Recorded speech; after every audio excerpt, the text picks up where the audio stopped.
Welcome to Madasaling Pinoy, your prayer partner. Ngayon ay Sabado na ika-10 linggo sa karaniwang panahon. Ang mabuting balita ng Panginoon ayon kay San Mateo.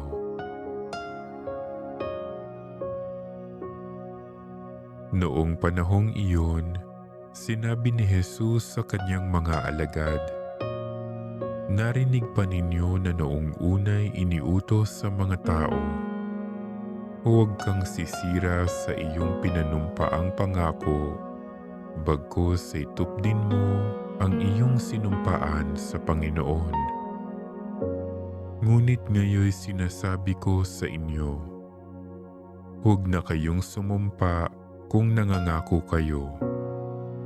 Huwag ninyong sabihing, saksi ko ang langit, sapagkat ito'y trono ng Diyos, o kaya'y saksi ko ang lupa, sapagkat ito'y tuntungan ng kanyang mga paa.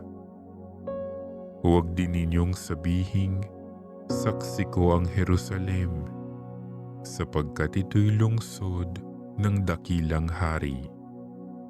Ni huwag mong sabihing, mamatay man ako, sapagkat ni isang buhok sa iyong uloy, hindi mo mapapuputi o mapaiitim.